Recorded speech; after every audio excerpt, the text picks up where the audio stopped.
Gratitude's been scientifically proven to default you to a more optimistic mindset. And I've shared with you guys that first day back, I worked the heck out of the phones. I was calling expireds, I was calling for sale by owners, and I'd worked for about 5 or 6 hours, and I didn't set in a single appointment. And that was unusual for me. And I thought, I just got to get into the groove. I got to get in the groove. And then my coach happened to just drop by and visit with me. And of course, I was annoyed. I'm like trying to get things going. I don't have time to visit, right? But I'm so lucky that she dropped by because she says, "How's it going your first day?" And I said, I'm really struggling. I've got to get my business, my momentum back on track. How many right now are feeling like with the shift in the economy and all that, you feel like you're really struggling to get your momentum going? How many are experiencing that right now? 3 honest people. Cool. So, look, I just shared with her, like, I'm really struggling. And she said, "Well, it sounds like your attitude really sucks." And that's the great thing about having a coach is they tell you what you need to hear, not what you want to hear. And mostly what we surround ourselves with as human beings, mostly who we surround ourselves with is people who sort of tend to tell us what we want to hear.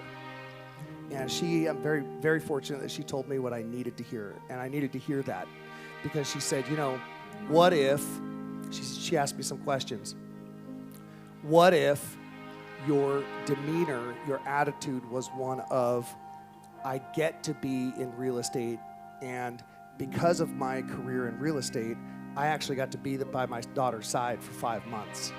And now I get to get back to what I do on a daily basis, which is help people sell their homes, which is help people to transition to the next phase of their life. She's like, what if instead of focusing on, I've got to get my business back on track, in other words, what if instead of focusing on me, I led with gratitude and focused on the fact that I wanted to help and serve others?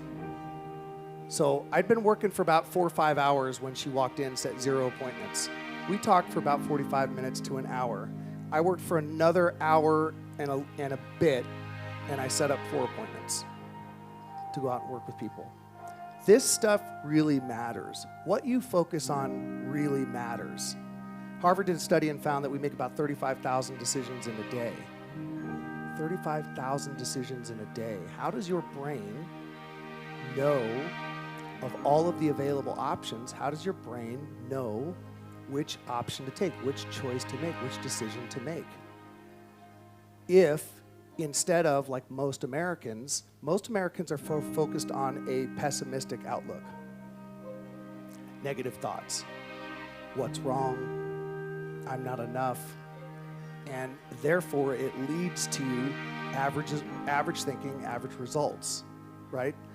Gratitude's been scientifically proven to default you to a more optimistic mindset, meaning you're able to see more of the available options ahead of you. And if you have more options, which one are you likely going to take? The one that serves you and serves your interest and serves the future that you're trying to create, versus a pessimistic mindset, which is limited options.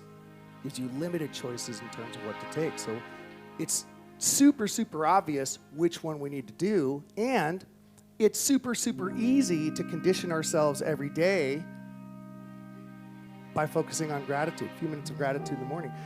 Now, it's super easy to do, which also means it's super easy not to do. But the benefits compounded over time of focusing on the exercise that we just did is just spectacular for conditioning yourself to see and be able to pursue and experience the greatest opportunities for yourself and your family.